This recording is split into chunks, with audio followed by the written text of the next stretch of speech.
Hello, indeed. Welcome to Cafe Soko. My name is Dan Gold. I hope that you've been having an absolutely lovely week. And whatever time and wherever you are in the world watching this, that you really are having a great time wherever you are. With me today, I've got Cara Wood from Succinct Social Media and Kelly Lovell, who I don't even know where to start to describe what Kelly does beyond be awesome. I'm going to put my earpiece in because there's a little bit of a delay and it's a little bit disconcerting to me in my head, but it should be okay for you. Kelly, I think the best place for me to start is just read the SEO line on your website, which is bridge the gap to youth through expert advice, coaching and motivational speaking. Recruit award-winning millennial marketing and Gen Z consulting services. That describes the business side, but I'd like you to spend a couple of seconds explaining who you are and how you got to where you are. Yes, well, thank you again for having me. Essentially, my work focuses on bridging the gap and bringing a voice to the youth generation for young people to understand their potential and power they have to lead change while allowing organizations to kind of tap into that innovation. I've been blown away by some of the accomplishments of my young peers who are doing discoveries in science and engineering technologies that help the disabled and so many amazing things.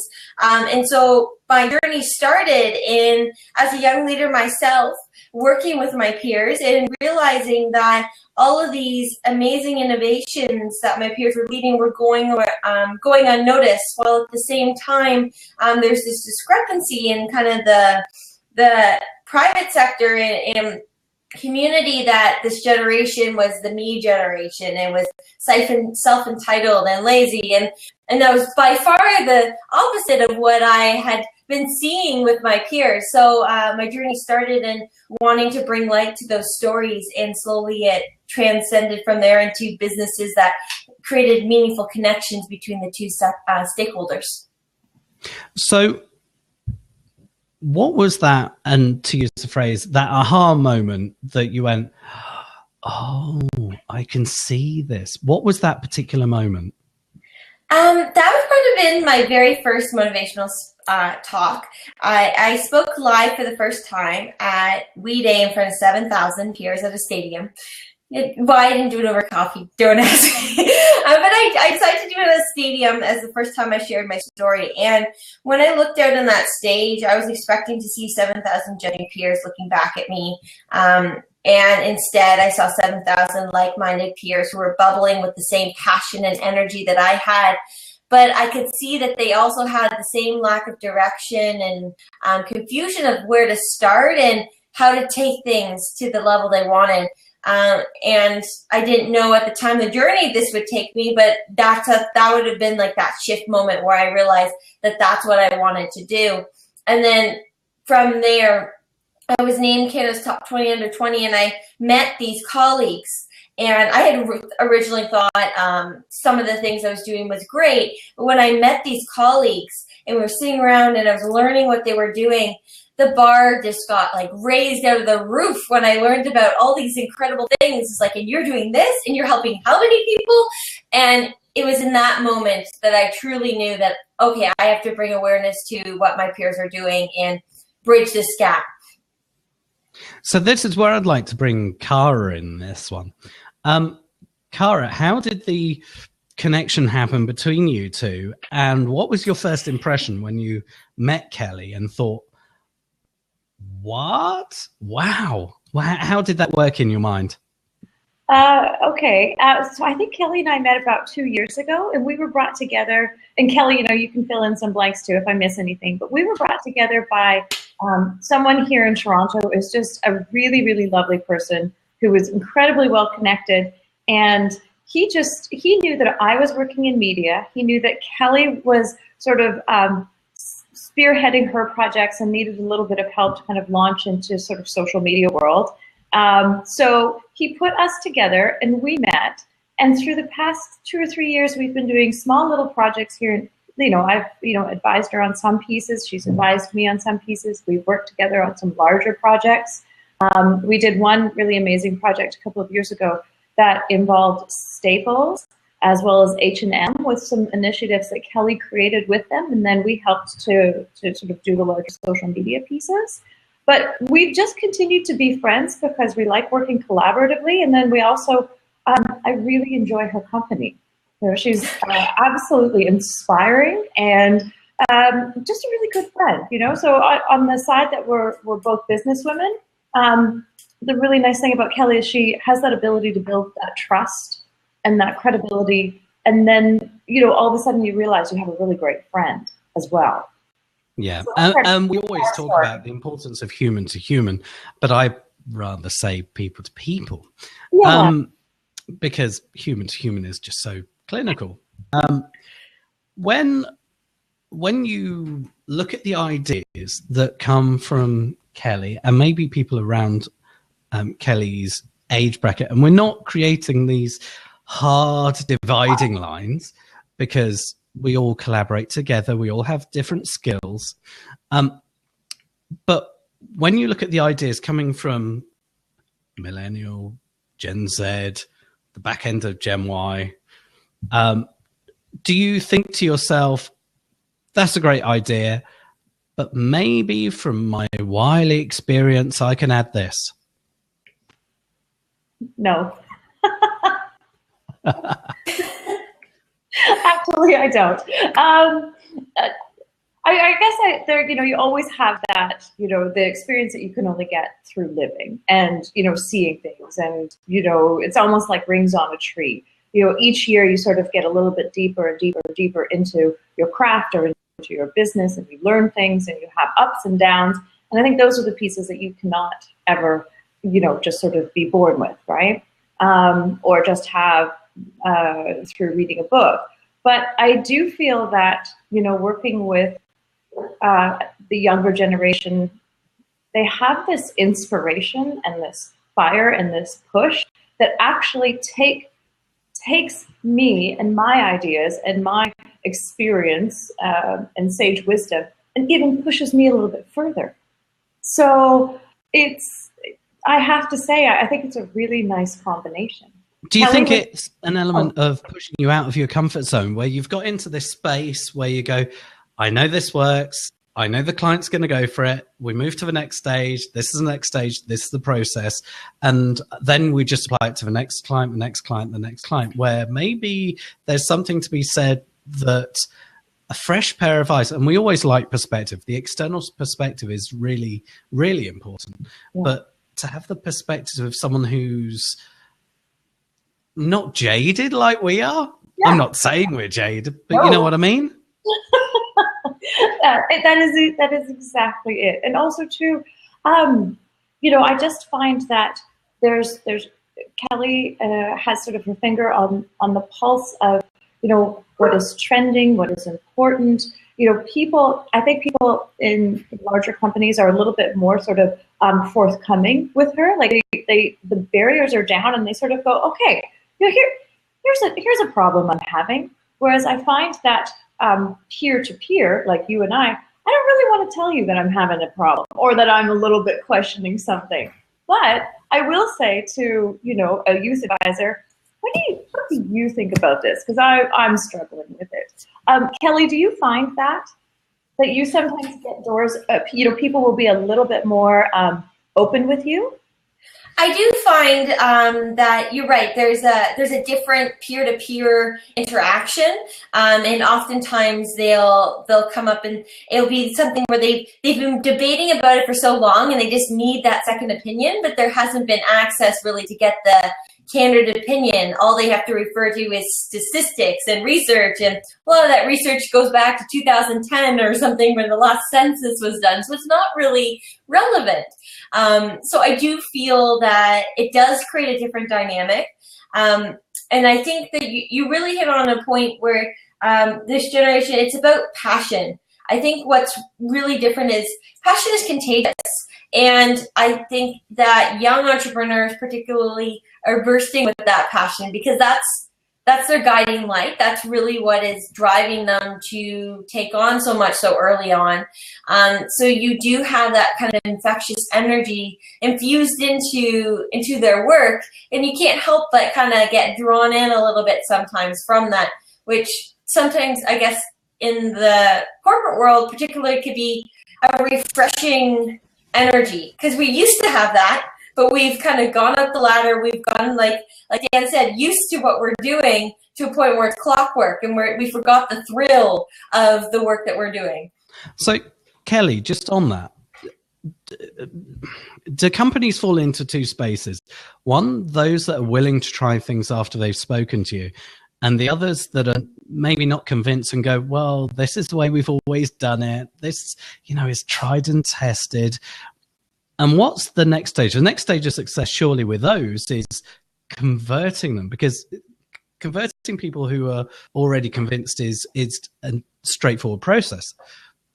But getting the people that are a bit resistant to try something new, that's where the real challenge is for me. How do you think? I agree. I think that we're in an interesting time right now in the industry, in the sense that it's gotten to a point where everyone's starting to realize it's not working. I can't hold on to these traditional strategies anymore. They're starting to see the repercussions by holding true to kind of those traditional ways. So I do feel that right now there's a little bit more openness with clients all around, in the sense that they're sensing that their strategies aren't working, even if they don't want to necessarily admit it. And sometimes it takes just that young person in the room to kind of point it out. I always say, if you had a room of experts and you even just bring in a 5-year-old, if you were to ask who would stump the rest of the room, it's going to be the 5-year-old. And the reason being, they're going to ask the simple but profound question of why. Why are you doing the things the way you are doing? Why are you doing it if it's not working? And everyone's thinking that, but no one wants to say it. So I do feel that right now there's an interesting shift right now where there's at least a consideration and openness. And if you point things out strong enough where you have legitimate kind of reasoning behind it, they'll be open enough to at least ponder it. And then from there you can show them proof and such. Yeah, and that's interesting. The why of the story, we talk about Simon Sinek and his TED talk on that. And that taking it back to a child's perspective and saying, why? It's how we learn as children. And how we're seeing social media change from my point of view, with increased amounts of video, increased amounts of imagery, something that tells that story in a really easily consumable way, rather than really text-heavy materials, which people may get through for the first few lines and then get bored. Yet something like this, even you're having a conversation, we're talking, I can see Cara, I can hear Kelly, I can see people are interacting. Whitney's there saying, love Simon. I totally agree. The book's over on my bookshelf over there. You didn't need that context, but it is over there. Again, if anyone's got any questions when it comes to Gen Z, Gen X, Gen Y, and how we interact with millennials, just get your questions in. You can put it in the live chat. I do want to ask you this, Kelly. Has the word millennial, or going, those kids are millennials, has it become a really condescending thing for older people to say? Because I think that it's being used as this bracket of rudeness towards young people. What do you think on that?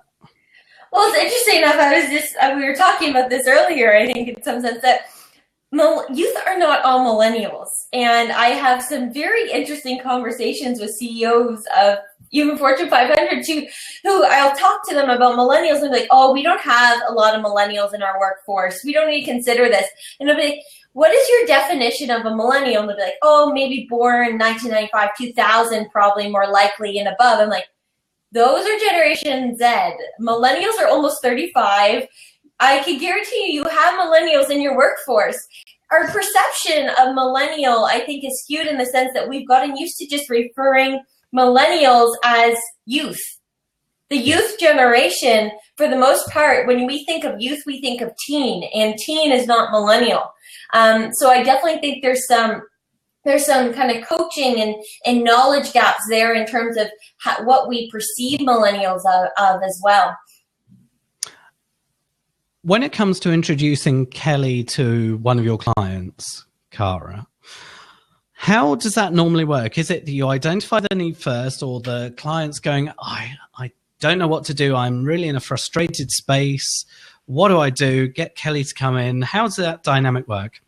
Well, I was going to sort of go into this a little bit earlier. So I'm going to take the story in one direction, and then I'm going to bring it back. So a lot of the companies that I'm working for now, they're coming from big agencies, and they're a little bit sort of disillusioned. They're a little bit tired of paying the big agency prices, and they're not really getting what they want at agencies either. But buried within agencies are, that kind of 20 to 25-year-old person that's sitting there who's giving those youth insights, but they're giving the youth insights to the brand director, or they're giving the youth insights to, someone who's then giving that to the client. So I sort of feel that we always have had kind of youth insight advisor, but they're buried within agencies, and you probably don't get to see them. So anyway, so coming back, what happens is I will have a client, like for example, I have a client right now that has 3 or 4 different types of beverages, and they're struggling right now because they have a social media presence, but they're not getting a foothold. They're not getting into the right communities. So I have suggested and recommended to them that they speak to Kelly, because this is something that Kelly has a lot of experience in. She not only has worked with the smaller companies, but she's worked with the Fortune 500 companies. So Kelly's going to be able to come in as a consultant. And obviously, she will sort of work project-based. She will give the advice. But then, she will sort of roll out and work on sort of some other pieces. But they're not stuck paying a big agency retainer. They get that consulting, that perfect consulting piece that they would have had at the big agency. So, Kelly gets paid, a good rate for the consultancy piece, but the client is not paying an extraordinary agency piece, and then the client's very happy with me. Do you know that's actually a really funny thing?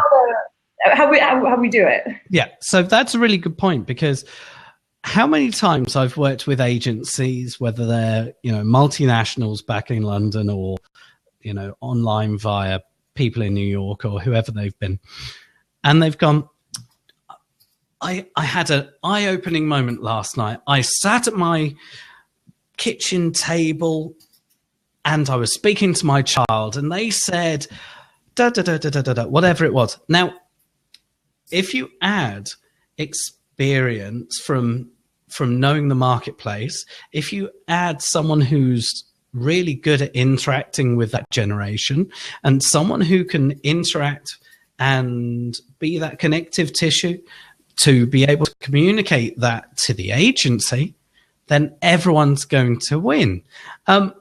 Kelly, I just want to move on to a slightly different area. I'm going to pull my earpiece out again because there's a bit of a delay on it. But you are not only experienced in doing what you do with groups of people, but you're also very media savvy, and you've got a fair amount of media exposure. How does that work towards bringing you work? How does that work towards enhancing reputation and brand alignment? How does that work for you? Yes, I do find it's a double-edged sword. Some people realize all the things I'm doing, and it kind of scares them away or makes them hesitant in the sense that they think that I'm spread too thin. Where other times, once they understand the larger vision of bridging the gap, and they can kind of see that these all are puzzle pieces that build into kind of a master activation channel for them, it does then help them. So it is a little bit of kind of coaching, and again, in terms of the knowledge gap a little bit, and making an understanding that you can't just have a single vertical solution anymore, that you really do need to be multi-platform, multi-channel, strategy. And so having your hands sometimes in several pots help to, like Chris said, keep my ear to the ground, know what's happening, and be able to deliver to a client anything they need. When they come to me, essentially, they have an ability to reach every type of platform, whether they need YouTube and video and web series, or they want for entrepreneur.com and Huffington Post and online publications, or they want live activation and in person through keynotes and conferences. They can kind of get a little of everything. So you kind of bring them a platter to meet their needs, as opposed to a one-fit-all solution. I totally get. And actually, one of the things that was mentioned previously that I think was very important is, I think it was you, Cara, that said this. It's not just about going and getting a book or looking at a website on how this works. It's having it ingrained in you organically that this is your generation and you get it immediately. Because I've seen so many people in various PR parts of the industry around the world going, here's the resource of how to reach out. And, it's written by people of my age and in their 50s. And it's like, hold on. It's like these public health and safety videos that you see, the classic sex ed videos from the 1950s or the 60s. Hello, Billy, this is da-da-da. And it just comes across really patronizing.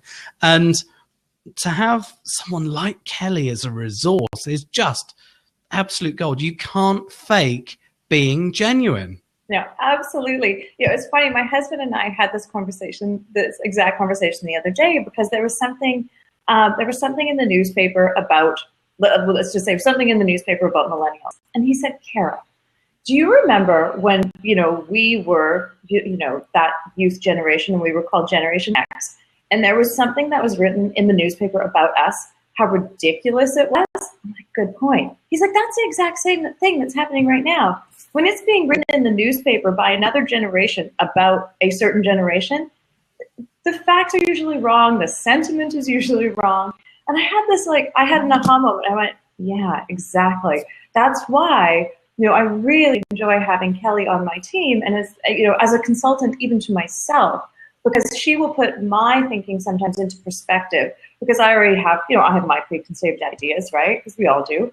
But when I work with Kelly, she just sort of shapes and corrects sort of my thinking sometimes, or just she simply works as a consultant, as an advisor to myself. So when I go out and I'm consulting my clients and speaking to them, I almost can channel, her sort of education and advice, and it's a win-win for everybody. Yeah, no, I get that. And interestingly, the way that the company that I'm working for here is growing. We're going through a sustained period of growth, which is awesome for Martin Charlton Communications. And one of the things that we're doing is we've got this content creation company. It's virtually a company within a company, and as a part of that, we've been going through the decision process on the roles and the personas that we want to fill those positions. And one of the things that, following on from my last questions that we said was, it's not only about finding a resource and writing about it and going, we've connected. We need people who are in that space to do the connection. And it still comes back to working within a framework of an experienced organization that's got 30 years of establishment, and just bringing that all together, we can give a better offer to our clients. But we're not getting left behind, which is just as important. Kelly, do you ever have this, and I'm just very aware of the time that you've got left, but if I can ask this, do you ever have one of those moments where you've presented, you've led in with some ideas, and the company's gone great, and then it goes to approval, and it's one step further away where they're not having the personal relationship, and they go, yeah, it's all very well, nice, yeah, well and good, but yeah, maybe not at this time. The classic thing, not at this time. Have you had that? And have you found a way of getting over that? Yes, I have. It's funny because I was just even in the chat here talking about how millennial marketing is becoming kind of the hot buzzword this year, and it was something like I last year. It was very much I experienced this where it's, oh, I think this is important, but maybe we'll save on this and wait to do this later. And then you're finding now that everyone's kind of getting that aha moment now in the market where it's like, oh, our sales are dropping dramatically, or oh, our entire client base is retiring and moving on, and we're not going to have anything to sustain. That maybe we should look at this generation. Maybe we should start listening to their voice. So it is an interesting flip.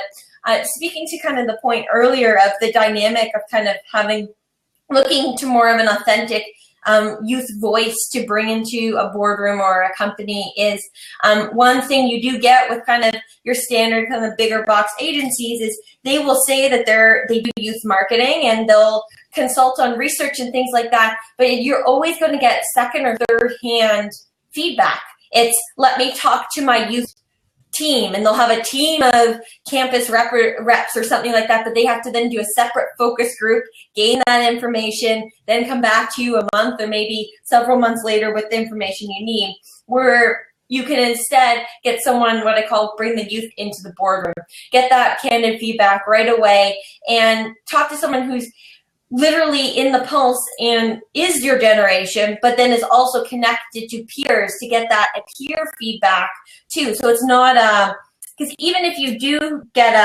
a young feedback, if you're getting it and you're going in as a Gen X or something like that, even the way you conduct that focus group is going to be different. You're not going to be speaking to them on a peer-to-peer level. There can be some biases that are brought into that conversation. So it is certainly a different dynamic to get that candid feedback. That is an eye-opener for me. Now, if there was one thing you could say to people running businesses now where they're going, right, we've got to jump on this youth thing. We've got to do this. We've got to read all these, BuzzFeed things and write like that.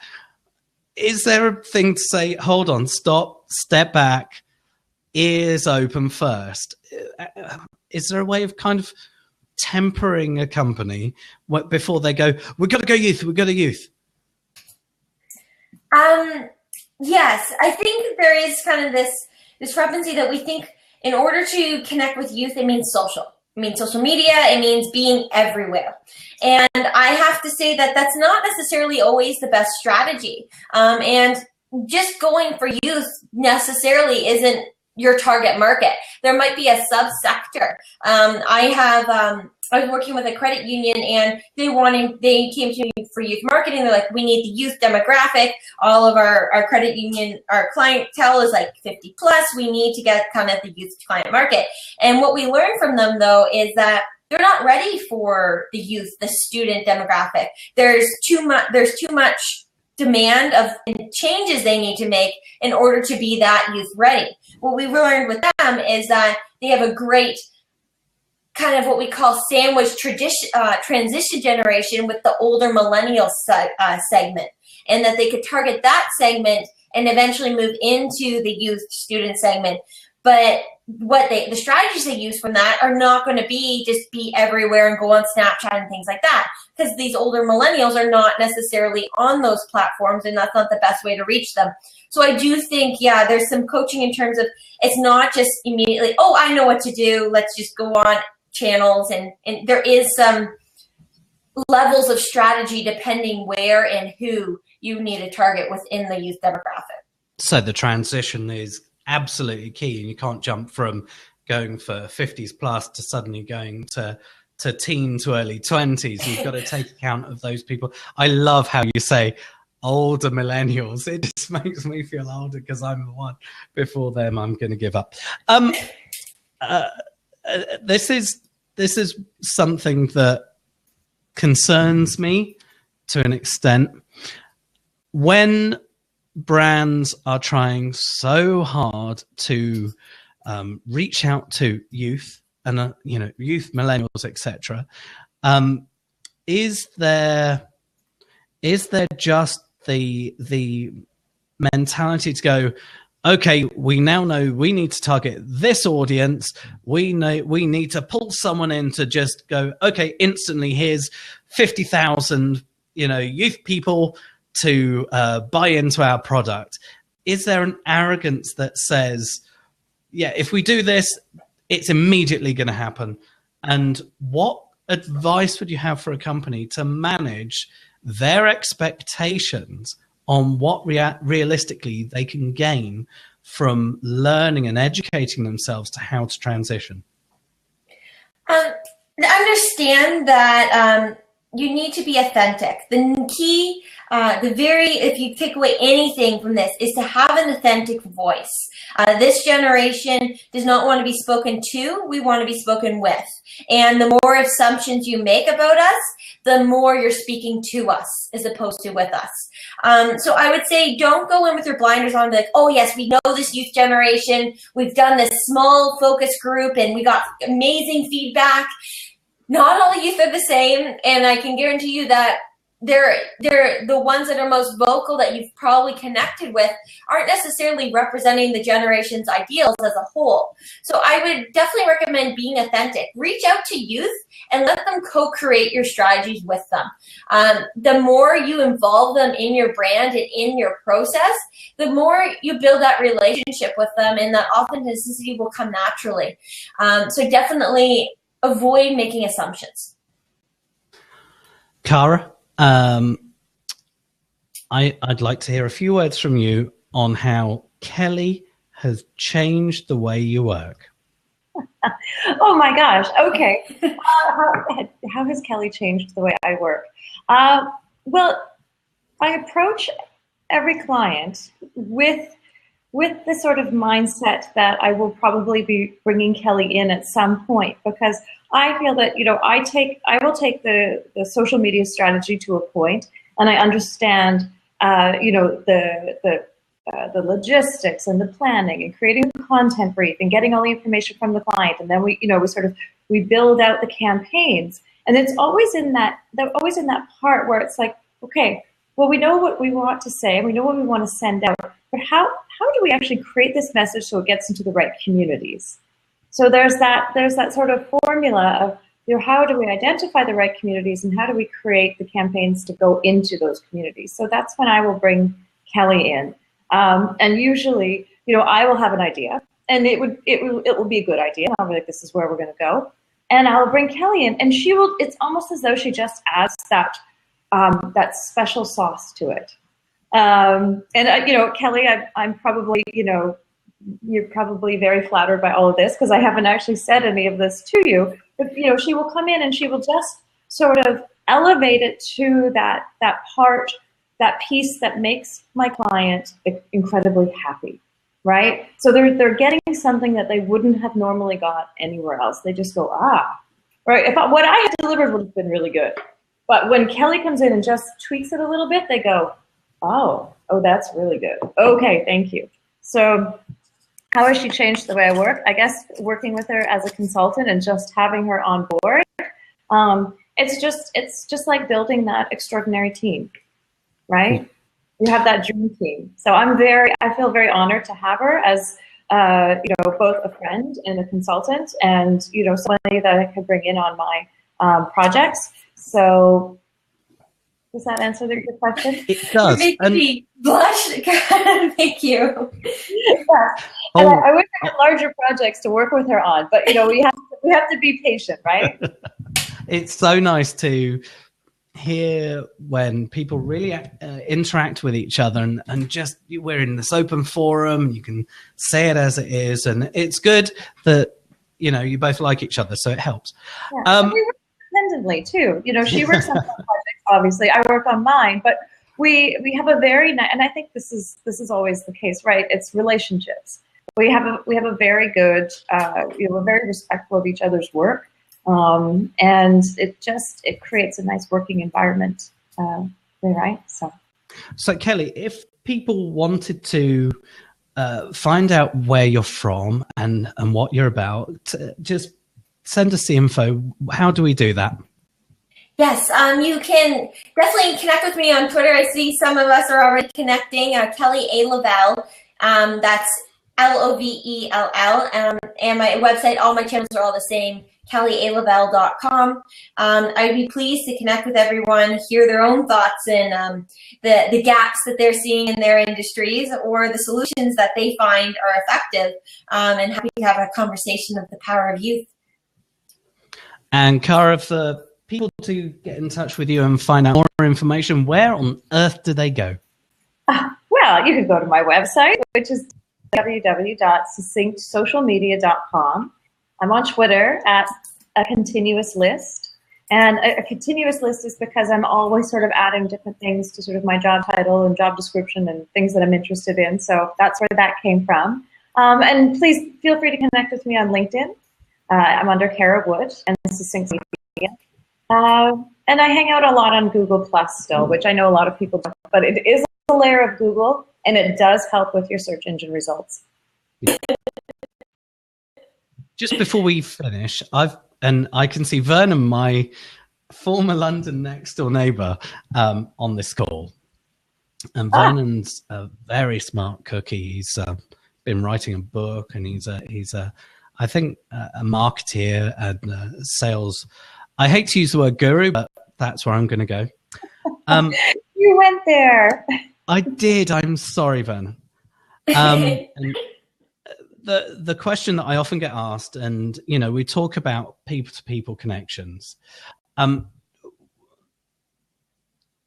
Primarily, my organization works with corporations and grey buildings and a lot of new technology and innovation as well. But very few of our clients or their clients are consumers. So the question they would come to me with is, how does youth engagement matter to a B2B? And to me, it's still reaching that next generation. It's still inspiring people. It's still getting people to buy into who you are and why you do what you do. Kelly, do you agree? I agree, and in two fronts. One is this generation is extremely entrepreneurial. 72% of high school students today want to be entrepreneurs. So in terms of a B2B relationship, there's a good chance that some of the newer B&Bs and clients that you work with will be millennial founders, or at least be led by millennial and mid-management. So having those strategies in mind are definitely helpful. Another thing I would say is knowing that the strategies you take to build with this youth generation, overall, I always get this question like, well, will it isolate our other generations? The very pillars of being authentic, having two-way conversations, co-creation, those things I think are appreciated across the board, regardless of the generation. So it's a good chance that the strategies you apply to be more youth-friendly will make your other clients happy as well, whether they're B2B or whether they're consumers. That's awesome. Guys, we've got to the end of our time. Thank you, everyone, for watching Cafe So Good. Thanks to Martin Charlton Communications. If you want to find out more about Cara, go to Succinct Social Media online. If you want to know more about Kelly, go to kellylevel.com. This is Cafe Soco, thanks to Martin Charlton Communications. And here's the bit of a health check on that one. The views and opinions expressed in this production may not necessarily be those of Martin Charlton, the people who have appeared, those that we're talking about, or even my next door neighbor's dog, thank you very much, who does have opinions. The dog doesn't like me. If you want to get in touch with me, at Dan Gold Media on Twitter, or just via the Martin Charlton website, which is wetellyourstories.ca. This Friday, I've got a free webinar. It's going to be available via the Martin Charlton website, martincharlton.ca/Cafe Soco, the same place as this is. And I'm taking questions throughout the week and answering them to be able to get people more towards the idea of how social media can fit into their wider communications strategy, why we do it and how we do it, and how you measure it, which a lot of people don't really do. So do get in touch with us on that one. Cara, Kelly, and Vernon as well, Thank you so much. Thank you, everyone. Dan, we'll see you again soon. Yes, Bye-bye. thank you. Bye. Bye.